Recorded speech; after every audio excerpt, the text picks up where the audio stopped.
오늘도 예배 나오신 우리 성도님들을 환영하고 축복합니다. 옆에 사람과 인사하겠습니다. 참 잘 오셨습니다. 예, 옆에 앉아주셔서 감사합니다. 예, 또 따라하겠습니다. 나는 구원의 통로입니다. 나는 축복의 통로입니다. 나는 행복의 통로입니다. 아멘. 이 세 가지 통로로 한간지역에서 살아갈 수 있기를 바랍니다. 우리 지난 수요일이 6.25 75주년이었습니다. 예. 아직 우리나라는 이 휴전국이죠. 북한이 여전히 핵 개발도 하고 언제 또 전쟁이 발발할지 모르는 휴전국. 휴전된 지 벌써 70년의 세월이 지났는데도 여전히 휴전국 상태로 있습니다. 우리나라가 제일 전 세계에서 위험한 나라인데 지금 이스라엘 이란 전쟁하고 러시아 우크라이나 전쟁이 한 달 만에 끝난다 했는데 아직도 전쟁을 치르고 있습니다. 우리가 이 나라와 민족을 위해서 또 늘 기도해야 하는 이유가 디모데전서 2장에 보시면 이렇게 말씀하고 있습니다. 임금들과 고위직들을 위해서 기도하는 이유는 우리가 고요하고 평안한 생활을 위함이라. 고요하고 평안한 생활, 막 혼란스럽지 않고 우리가 안정된 그리고 평안한 삶을 위해서 임금들과 고위직들을 위해서 기도해라고 이렇게 사도 바울 목사님이 영적 아들 되는 목회자 디모데에게 보내는 서신에 기록이 되어 있습니다. 그래서 하나님 앞에 끊임없이 우리가 나라와 민족을 위해서 그리고 전쟁 종식을 위해서 기도해야 되는 것이 당연한 일이죠.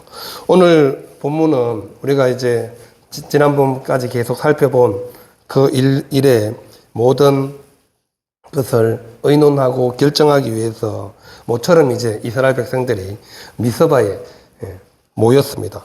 오늘 본문에 있는 1절에 보면 이 단에서부터 브엘세바까지 그리고 길르앗에서부터 다 올라와서 미스바에 모였다 이렇게 기록하고 있잖아요. 온 이스라엘이 하나같이 모였다 이렇게 표현하고 있는 겁니다. 우리 한글 성경은 잘 이 의미가 살아나지 않는데 히브리어 성경에는 하나같이 수십만 명이 모였는데 어떻게 움직인다고요? 한 사람이 움직이는 것처럼 그렇게 지금 모여 있습니다. 다음에서부터 브엘세바는 북쪽 제일 끝 단 지파가 북쪽으로 올라갔죠. 그래서 지금 북쪽 끝에서부터 브엘세바는 제일 남쪽입니다. 아브라함이 팠던 우물, 맹세의 우물이라는 뜻을 가지고 있는 브엘세바. 북쪽 끝에서 남쪽 끝까지 모든 이스라엘 백성들이 지금 미스바에 다 모였다. 그리고 길르앗에는, 여러분 길르앗에는 몇 지파가 있어요? 2지파 반이 있잖아요. 요단강 동쪽 편에 서쪽 편 땅을 정복하기 전에 이미 2지파 반이 모세에게 요청해가지고 그래서 2지파 반은 길르앗 땅에서 그러니까 이제 동서남북 할 것 없이 지금 모든 이스라엘 사람들이 다 어디에 모였다고요? 미스바에 집결해 있습니다. 그 이유가 뭔지 우리는 지난주에 살펴봤죠. 레위인의 이 엽기적인 행동으로 인해서 자기 첩의 시체를 12토막으로 내가지고 이스라엘 12지파에게 보낸 이 엽기적인 행동으로 인해서 모든 이스라엘이 지금 충격 상태, 패닉이 빠진 상태죠. 그래서 이스라엘 사람들이 분노하면서 지금 다 미스바로 모여가지고 이런 악을 행한 일은 지금까지 우리가 애굽에서 올라온 이래로 듣도 보도 못한 일이다 그러면서 충격에 빠져 있습니다. 그리고 이제 어떻게 할지 결정을 하자 이 얘기를 지금 하고 있는 것이죠. 사실 이들을 벌하기 위해서 모이긴 했지만 이스라엘의 총회는 정의를 위해서 뭉치긴 했습니다만은 결과적으로 이 정의로 끝나지 않습니다. 형제 지파인 베냐민과의 전쟁으로 이어지게 되고 민족 내전이라는 비극을 낳게 되는 거죠. 결국 하나님의 율법을 지키지 않은 레위인으로 인해서 이스라엘 전체가 지금 전쟁에 휘말리는 것이죠. 하나님의 말씀을, 하나님의 율법을 잘 지키고 살았더라면 레위인이 첩을 둘 일도 없었고 또 그 첩 때문에 베들레헴까지 찾으러 갈 일도 없었겠죠. 그러면 또 하인의 말을 들었다면 여부서에서 가서 하룻밤을 유숙했더라면 기브아에서 또 이런 일도 겪지 않았을 텐데 이 모든 일의 전말이 바로 이 하나님의 말씀을 떠난 불순종한 백성들의 모습이라는 것을 분명하게 보여주고 있는 것입니다. 오늘 본문에 보시면 1절에 이렇게 말합니다. 이에 모든 이스라엘 자손이 단에서부터 브엘세바까지와 길르앗 땅에서 나와서 그 회중이 일제히 미스바에서 여호와 앞에 모였으니, 이들이 모인 곳이 어디라고요? 미스바인데 그곳에 여호와 앞에 모였다. 아마 하나님의 성막이 미스바에 있었던 모양입니다. 우리 사무엘상 7장에 가면 또 미스바가 등장하죠. 미스바에 모여서 그때는 사무엘이라는 위대한 선지자의 인도하에 이스라엘 백성들이 회개 운동을 먼저 시작하는데, 오늘은 사사기는 역시 사사시대는 그런 지도자가 없기 때문에 지금 미스바에 모여서 정의를 외치고 그렇게 행동한 기브아를 징벌하자 이렇게 나서고 있는 것입니다. 그래서 칼을 빼는 보병만 몇만 명이라고 나와 있죠. 40만 명. 온 어른들, 이제 원로들이죠, 원로들. 장로님들이, 온 어른들이 다 지금 모여가지고 이 일을 어떻게 처리할지 의논을 하자 이렇게 말합니다. 2절에 보시면 온 백성의 어른 곧 이스라엘 모든 지파의 어른들은 하나님 백성의 총회에 섰고 칼을 빼는 보병은 40만이, 온 어른들. 그래서 좀 내노라 하는 원로들이 지금 다 모여가지고 도대체 이게 무슨 일이냐 그러면서 집결을 했습니다. 그래서 이제는 기브아에서 일어난 이 모든 일의 실상을 레위 사람을 통해서 듣고 또 어떻게 할지 의견과 방책을 내서 이를 해결하고자 모인 것이죠. 사실 레위인의 입장에서는 아주 성공적인 일입니다. 그렇죠. 자기가 기브아에서 당한 일을 자기 스스로 해결할 수 없으니까 본인이 할 수 있는 일을 본인은 했죠. 그래서 이스라엘 모든 사람들에게 감정에 호소해서 성공적으로 이루어졌습니다. 그래서 지금 미스바에 온 이스라엘이 모여 있는 것이죠. 자기가 어떤 피해를 입었고 기브아 사람들이 얼마나 악한지를 그 택배 보내는 걸 통해서 지금 받아보고 충격받아가지고 지금 40만 명, 칼을 빼는 군사만 지금 40만 명, 온 이스라엘 백성의 어른들까지 다 모였으니 뭐 얼마나 많은 사람들이 모였겠어요. 그러니까 하나같이 똑같이 도대체 이스라엘에서 이런 악한 일이 일어날 수 있냐, 이렇게 행동한 기브아 불량배들을 반드시 징계하자, 이게 주론이었잖아요.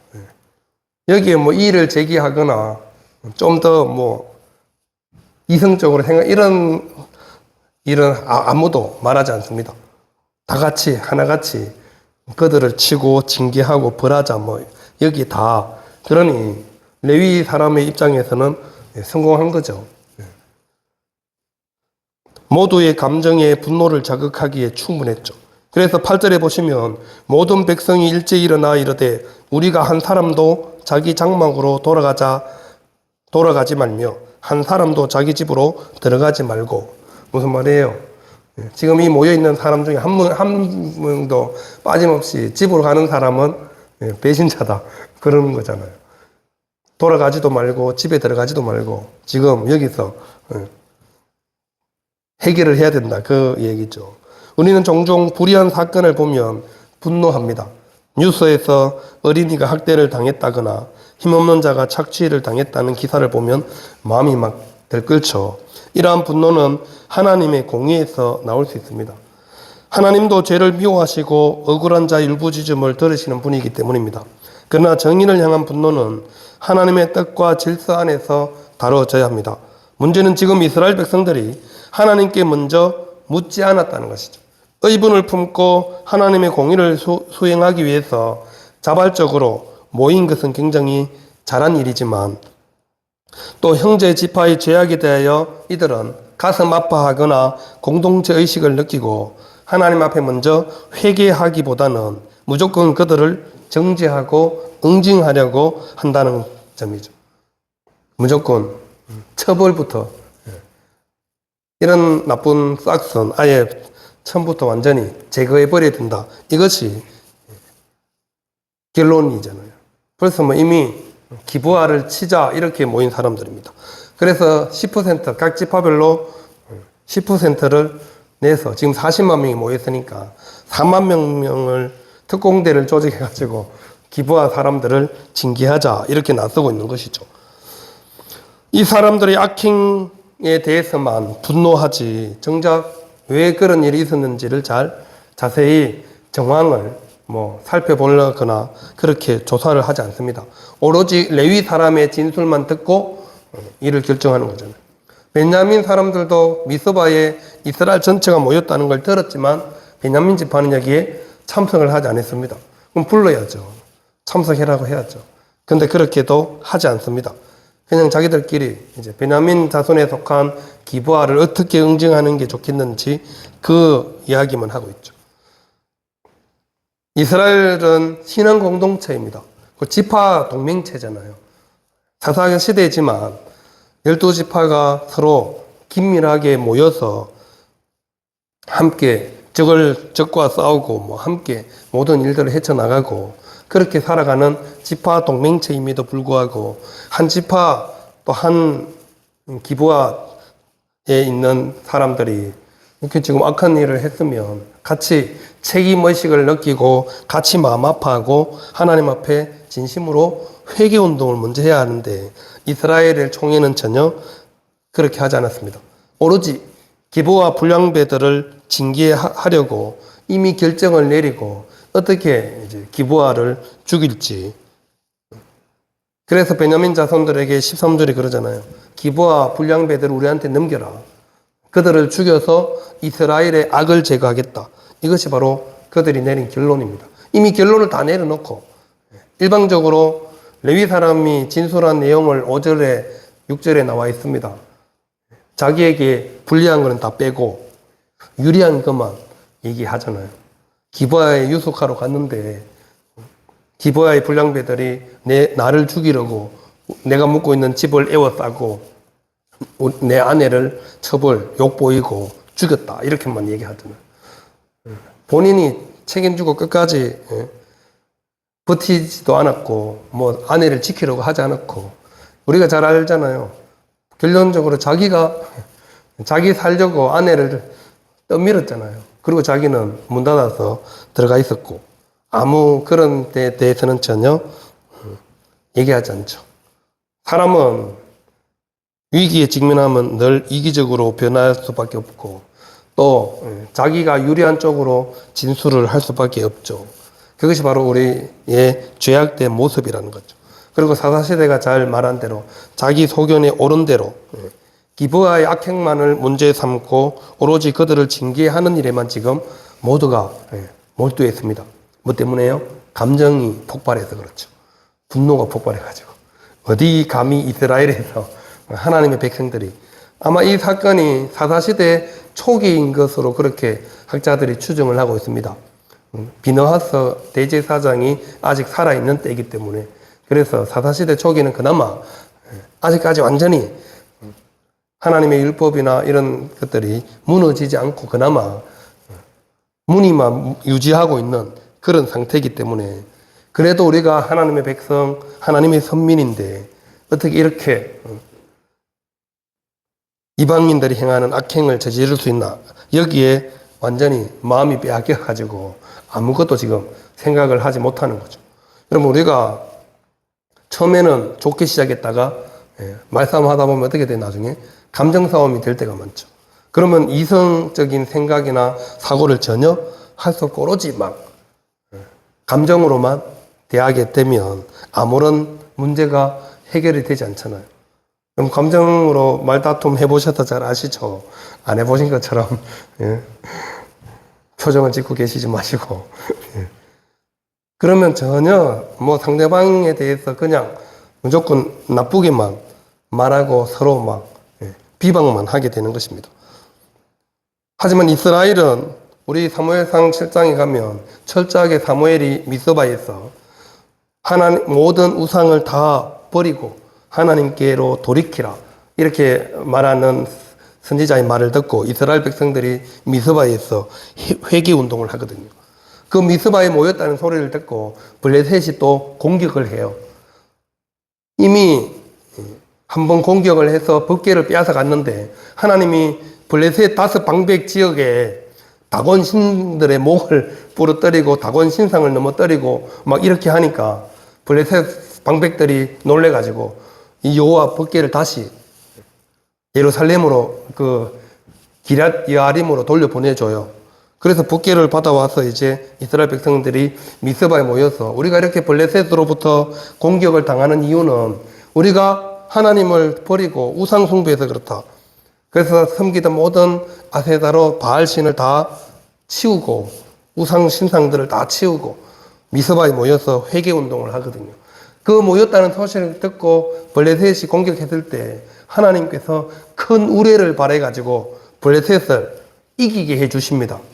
이게 이스라엘 백성들이 늘 전쟁에서 이기는 방법이었습니다. 이스라엘이 자기가 뭐 수가 많아서 싸움을 잘해서 그렇게 이긴 적은 별로 없어요. 거의 하나님께서 도와주셔서 이기게 되는 거죠. 블레셋은 당시에 최고의 이 무기를 가지고 있는 그런 군대를 보유하고 있었습니다.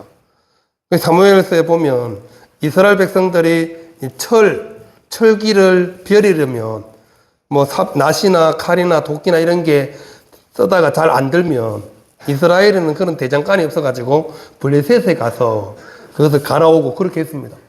그러니까 이 사울 왕 요나단 외에는 칼을 막 이렇게 잘 쓰는 철기 무기가 없는 그런 이스라엘이었고 블레셋은 당시에 철기 칼을 가지고 있던 강력한 군대인데 그 부대를 상대로 블레셋을 상대로 하나님께서 큰 우레를 발하여서 이기게 하시거든요. 그게 미스바에서 회개 운동의 결과인데 똑같은 장소지만 지금 완전히 정반대의 모습을 보여주고 있는 것이죠. 지금은 뭐 하나님께 우리 사랑하는 베냐민 지파 기브아 주민들이 갑자기 뭐 어떻게 됐나 보다 그러면서 회개 운동을 해야 되는데 그렇게 전혀 하지 않았다는 거죠. 하나님의 율법을 제대로 가르치지 않은 결과입니다. 미스바에 모여서 레위 사람의 말만 듣고 분노하기 전에 정의를 행하자고 외치기 전에 먼저 자신들을 돌아보고 회개하자고 외쳐야지 정상이죠. 그래야 하나님의 백성의 모습이죠. 자기들이 그렇게 살아왔는데 자꾸만 그것이 멀어지고 있는 것이죠. 이스라엘은 하나님께로 돌아와야 제대로 살 수 있는 백성이잖아요.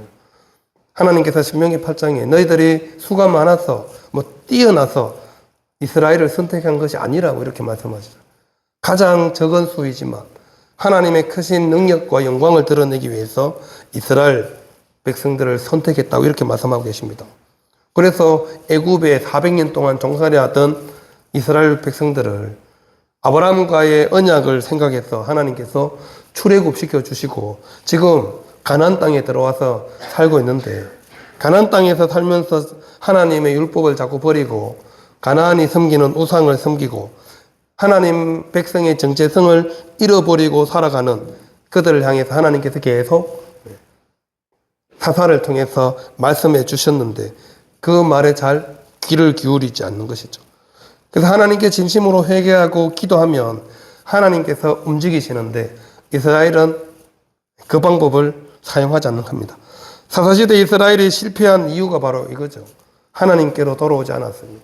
하나님의 말씀에 귀 기울이지 않고 하나님께 순종하지 않았죠. 여호수아부터 역사서가 시작되죠. 역사서는 역사가의 관점이 있죠. 관점.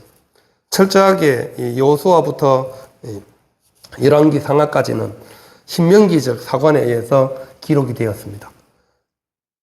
이스라엘 백성들이 얼마나 하나님께 순종하냐 불순종하냐 이게 핵심이라는 거죠. 역사를 기록하는 사관이 말씀을 기록하면서 이스라엘 백성들이 하나님께 순종하느냐 불순종하느냐 그것을 초점으로 이 역사서가 기록이 되어 있습니다. 다른 하나는 역대기 사관이라고 그러는데 그거는 이스라엘 백성들이 얼마나 하나님께 예배를 잘 들었냐 못 들었냐 그게 초점이 되어 있습니다. 그래서 분명하게 구분이 되죠. 신명기 사관, 역대기 사관이. 그래서 이 사사기는 철저하게 불순종했냐 순종했냐를 보고 이스라엘 백성들을 평가하고 있는 것이죠. 그래서 하나님의 백성들이 하나님의 진리와 율법을 외면하고 하나님 말씀에 불순종해서 생긴 결과가 바로 이 사사기라는 것입니다. 그래서 우리는 하나님의 말씀에 온전히 순종하며 살아가는 것이 하나님의 백성들의 삶의 방법이어야 한다는 거죠. 믿음의 사람들이 믿음의 방법으로 문제를 해결하지 않으면 믿음의 사람이 아니라는 겁니다. 믿음의 사람들은 믿음으로 해결하는 것이죠. 하나님이 원하는 방법으로 세상을 살아야 세상을 변화시킬 수 있습니다. 세상 사람들은 세상의 방법으로 살아도 하나님이 뭘 하지 않아요. 왜? 그 사람들은 원래 하나님과 거리를 두고 살아가기 때문에. 근데 우리는 세상의 방법을 버리고 세상의 방법을 내려놓고 하나님의 방법대로 살겠다고 나온 사람들이잖아요. 그래서 주일마다 예배 드리고 하나님 말씀을 듣고 하나님 말씀을 읽고 그렇게 살아가기 때문에 우리는 세상의 방법으로 살면 안 된다는 것이죠. 이스라엘은 원래 왕이 필요 없었습니다. 하나님이 왕이시기도 하지만 이 이스라엘은 지파 동맹체제가 잘 돼 있어서 위기가 처하면 바로 군대도 소집되고 일이 바로바로 진행되는 그런 백성이었습니다. 그런데 지금 이 기브아 사건으로 인하여서 그런 모든 좋았던 이스라엘의 모습으로 온데간데 없이 사라졌습니다. 그리고 기브아의 불량배들을 우리에게 내어달라고 하는 이 11지파의 말에 전혀 베냐민 지파가 응하지를 않습니다. 왜냐하면 같은 지파, 같은 가족, 같은 민족이기 때문에 내줄 수 없다 이거잖아요. 기브아, 우리 베냐민 지파 사람들인데 죽이겠다고, 제거하겠다고 내줄 수 없다는 거죠. 여러분, 우리 친한 사람들끼리 늘 하는 말이 있죠. 우리가 남이가 가족끼리 편들어줘야지. 그렇죠. 편들어줘야죠. 하지만 정작 중요한 것이 뭔지를 우리는 잘 알아야 합니다. 무조건 편들어주는 게 잘하는 게 아니라는 거죠. 베냐민 지파의 선택은 공동체 전체를 위험에 빠뜨렸습니다. 그리고 그들이 보호한 자들은 결코 회개하지도 않았죠. 이스라엘은 10%를 군대로 차출하여서 기브아의 불량배들을 치자 이렇게 나왔죠. 그래서 11절에 보면 모두가 합심하여서 하나같이 기브아를 치자 여기에 아무도 이의를 제기하지 않는 이런 상황에서 베냐민이 계속 우린 절대 내줄 수 없다 이러고 버티고 있는 거죠. 그러니까 결론은 전쟁 외에는 지금 아무것도 결정할 수 있는 길이 없다는 것을 분명하게 보여주고 있는 것입니다. 이미 우리가 하반절 읽었잖아요. 15절, 16절. 베냐민 자손들은 싸울 준비를 하고 있습니다. 칼을 빼는 자 26,000명. 거기다 기브아에 살고 있는 왼손잡이. 원래 이스라엘도 여러분 우리나라처럼 오른손이 주로 사용하는 손인데 기브아에 살고 있는 700명은 왼손잡이입니다. 왼손잡이인데 뭘 잘 던져요? 물매를 잘 던집니다. 물매를 잘 던지는데 그냥 보통 잘 던지는 게 아니라 던졌다면 백발백중입니다. 거의 저격수라는 말이죠. 그 700명 저격수 있으니까 베냐민은 4만 명 좀이야 그렇게 생각했을지도 모릅니다. 그래서 절대 기브아 불량배들을 내주지 않겠다. 한번 싸워보자. 이길 수 있다고 생각했을지도 모르죠. 왜냐하면 700명의 저격수들이 있으니 싸워서 충분히 이길 수 있다고 확신에 차 있었겠죠. 그러니까 26,000명으로 40만 명을 상대로 싸울 생각을 하죠. 상대는 11지파가 지금 연합해서 처음에 1절에 얘기했잖아요. 11지파 40명이 모여 있는데 한 사람이 움직이는 것처럼 지금 처음으로 이스라엘 백성이 일치 단결 해가지고 지금 모여 있는데, 그걸 보면서도 베냐민도 들었잖아요. 3절에 나와 있죠. 베냐민도 들었더라. 모여 있다는 소리를 다 듣고 칼을 빼는 자 40만 명이 모여 있다는 소식까지 다 정보를 통해서 확인했을 텐데도 불량배를 내어주는 선택을 하지 않고, 그리고 또 자초지정을 설명하고 대화로 잘 타협할 생각을 하지 않고 똑같이 한번 싸워보자 이렇게 나오는 거죠. 그러니까 전쟁이 일어나는 거죠, 여러분. 한쪽에서 잘 대화를 하자고 얘기하면 싸움을 피할 수 있죠. 한쪽에서 막 화를 내도 한 사람이 참으면 싸움이 안 일어날 수 있잖아요. 근데 지금 둘 다 강대강으로 나오니까 결국 전쟁을 피할 수 없는 상황에 이르게 되는 것입니다. 영적으로 침체되면 제대로 된 판단과 행동을 할 수 없습니다. 그래서 이 영이 가장 중요한 이유가 그렇죠. 감정이 막 올라가더라도 우리가 하나님께 늘 깨어 있으면, 우리의 영이 깨어 있으면 중요한 순간에 먼저 기도하게 되는데, 이스라엘은 지금 그렇게 하지 않고 있다는 것입니다. 그 결과 이제는 피할 수 없는 일이 생기고 말았죠. 아무리 말을 해도 이스라엘 백성들은 전혀 듣지를 않습니다. 이스라엘 지파들이 베냐민 온 지파의 사람까지 보내가지고 두루 다니면서 너희 중에 생긴 이 악행이 어찌 됨이냐 물어도 보고 다 했는데, 베냐민의 반응은 그냥 싸우자 이렇게 나오니까 뭐 더 이상 해결이 되지 않는 것이죠. 하나님의 백성이 타락하면 세상에서 영적 전투를 감당하는 것은 어렵게 됩니다. 우리의 적은 내부에 있는 사람들이 아니죠. 우리의 적은 우리 옆에 있는 동료가 아닙니다. 교회 안에 같이 믿음 생활하고 같이 예배드리고 같이 신앙생활하는 우리 지체들은 적이 아닙니다. 동료의 동료. 그리고 내가 공격받을 때 내 뒤를 봐줄 유일한 아군이죠. 근데 지금 내부에서 분열이 생기면 어떻게 되겠어요? 적이 공격해 올 때 누가 나를 지켜줘요? 동료가 있어야 지키죠. 그래서 동료가 중요한 건데, 지체가 중요한 겁니다. 내부의 분열은 결국 공동체의 멸망을 자초할 수밖에 없는 것이죠. 그래서 다음에 나오지만 베냐민 지파와의 전쟁에서 처음에는 이기는 것처럼 보이지만 결국 600명 외에는 전멸합니다. 전멸. 600명만 남기고 다 전멸되는 결과가 생기는 것입니다. 우리는 싸워야 할 대상을 제대로 파악해야 합니다.